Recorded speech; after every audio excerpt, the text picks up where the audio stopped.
Well, today I figured maybe you can get to know me and why I am the way I am now.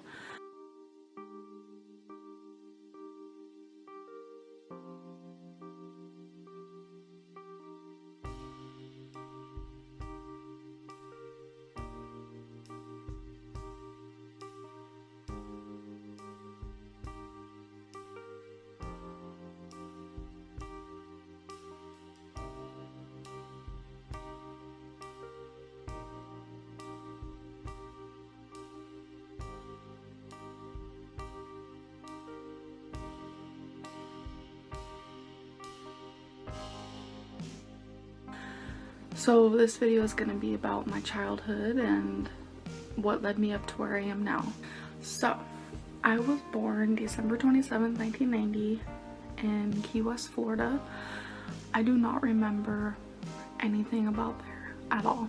I moved to California with my parents when I was just a baby, and I grew up in California.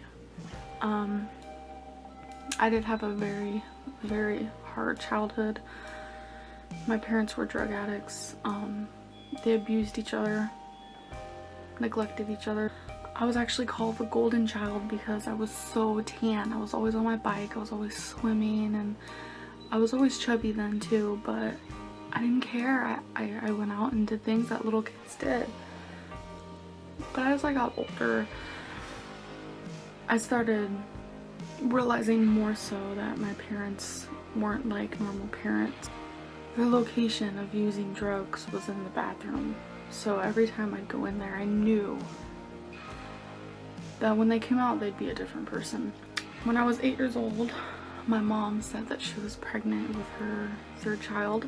I already had a brother, and he's younger, so I'm the older child, and I was really happy. I had to grow up. I had to, in a way, be my own parent. Many times you have probably asked yourself, how did my life ever get this way? Often at the core of every eating disorder and many disordered eating patterns lies some sort of abuse or abusive situation. Verbal, emotional, physical, sexual abuse, or a combination of these. Food becomes your coping mechanism, your way of masking the real pain in your life. Physical and sexual abuse are overt, obvious forms of abuse. They are universally condemned as damaging and harmful. A percentage of those with an eating disorder will have this type of overt abuse as a direct reason for their behavior. For others with food issues, however, it can be more difficult to identify what form of abuse has occurred to them. Sometimes the seed of an eating disorder or pattern of disordered eating may stem from an experience that was not intended as abusive, but which can produce abusive effects. A thoughtless action or a careless phrase can take on a life of its own.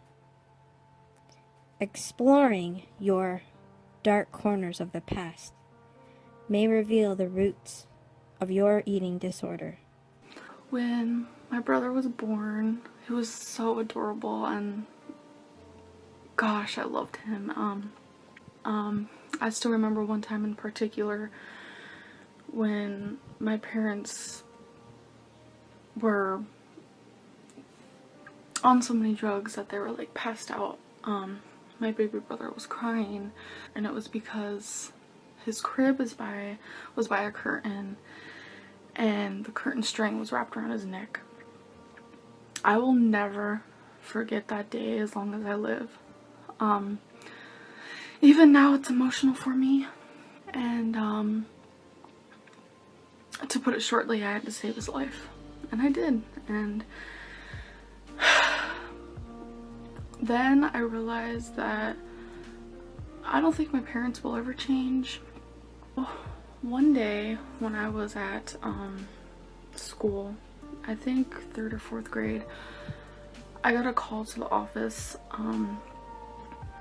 There were police there, and I was being put into foster care with my one brother, but my little brother was being put into a separate home.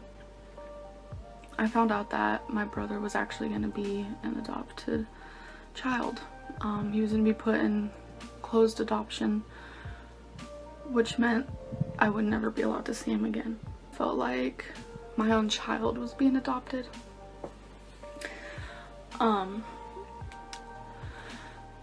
So it was just a hard time for me. I was thrown around into different foster homes and with my other brother, and soon we got separated. It was very hard. I felt alone and just confused.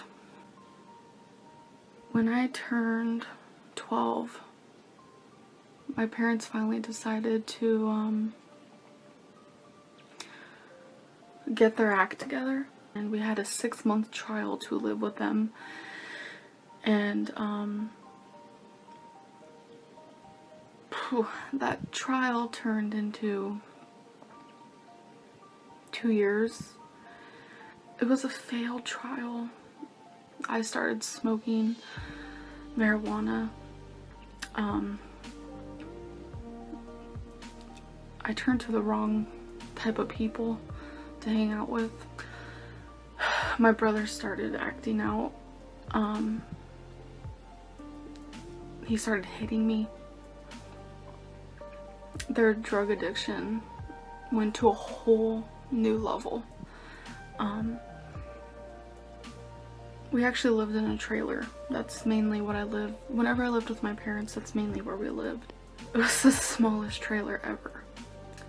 I never saw my dad, even though we were under the same roof. He had people coming in and out of the home all hours of the day, all hours of the night, to buy his drugs.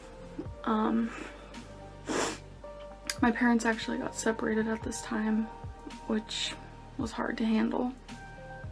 One day I was actually texting a friend and I told her that I wanted to die and I didn't want to be alive anymore. I ended up being put in a mental hospital. I didn't think I needed it. I wasn't really gonna kill myself. I was just really depressed, and when I got that 6-month trial to be with my family again, I honestly thought that they were gonna change forever, but they didn't. Things got so much worse and I didn't know how to handle it. I was in the mental hospital for about 6 days, and obviously they diagnosed me with depression, which I already knew. I was diagnosed with depression since the age of 10. After I left the mental hospital, I took a whole new meaning of life because I saw people in there that were mental. I don't think I was meant to be there, but it did change my life.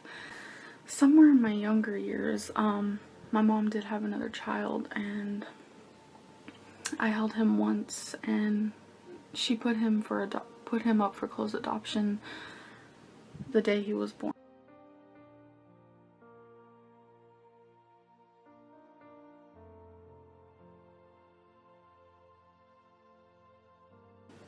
More than anything, I just hope that one day they can look at me and I can look at them and we know that we're family.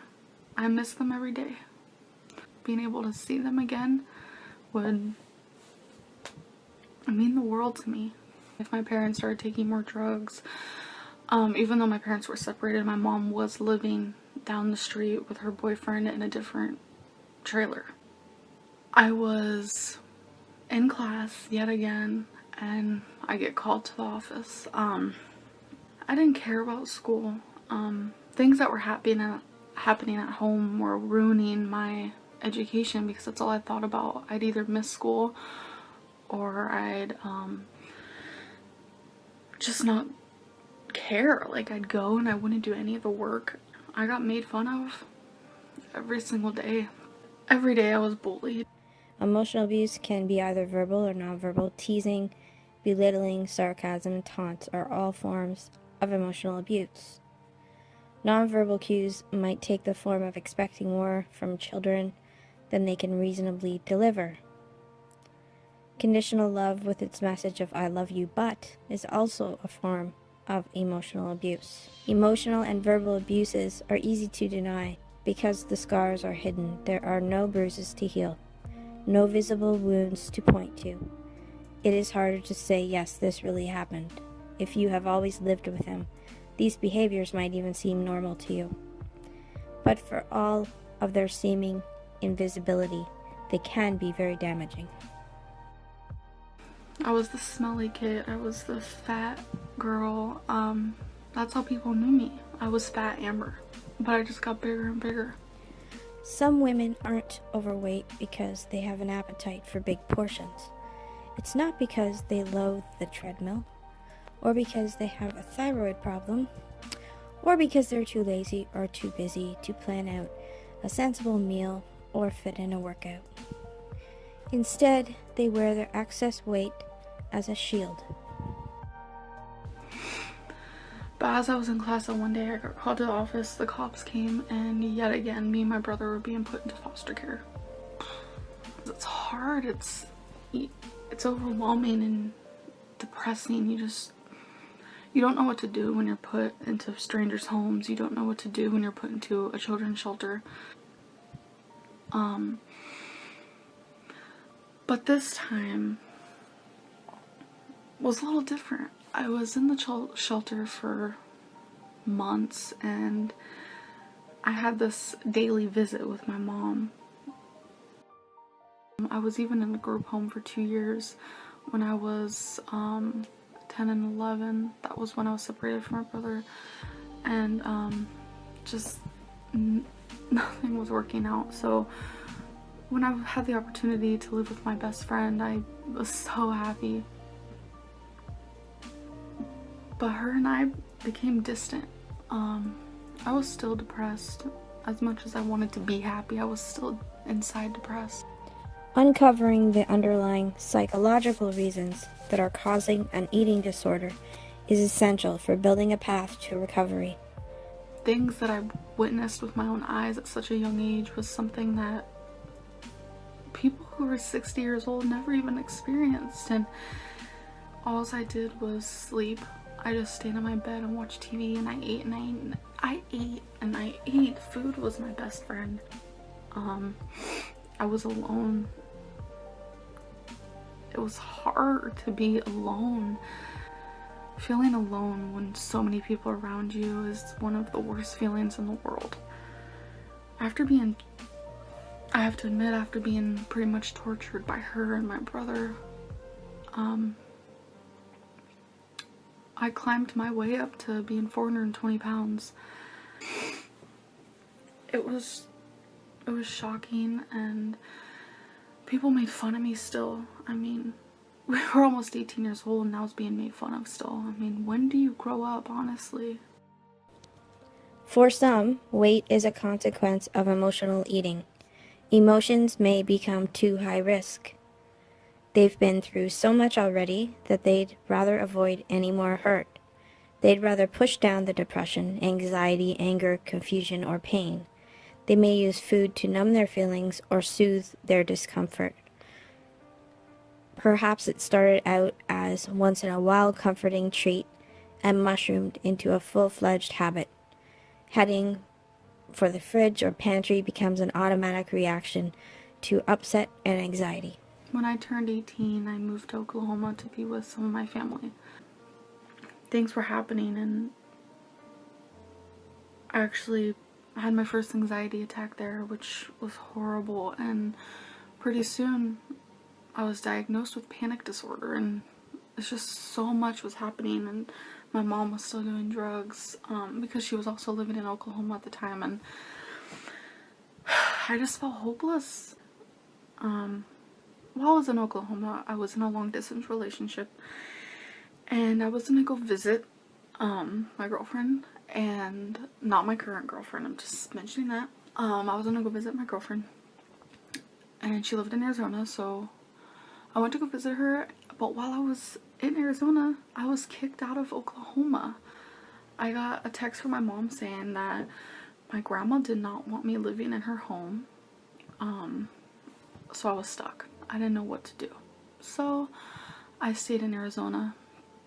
My girlfriend's mom did not want that at all. She hated me. So did her boyfriend. Several times he threatened to kill me. I slowly started falling out of love with my current girlfriend and realizing that the person I should be with was right before my eyes and I didn't even realize it. The current girlfriend I have now, her name is Crystal, and she's changed my life. I'm sorry. One day in Arizona, I meet her online and we just talk and talk. She's funny, she's silly, and she really lights up my world. She didn't start lighting up my world right off the bat. We were just friends. She was just funny, and my attention became more towards her. So I still remember the first time I ever told Crystal that I was in love with her. It was over the phone, and I was actually sitting outside of Dunkin' Donuts in like the middle of the night. I know, random. The girlfriend I had then didn't approve of this, but I had to be honest with her that I was in love with somebody else. Things were falling apart and things were falling together so perfectly with Crystal that I couldn't ignore it. I finally just said, I'm done. I gave Crystal a call.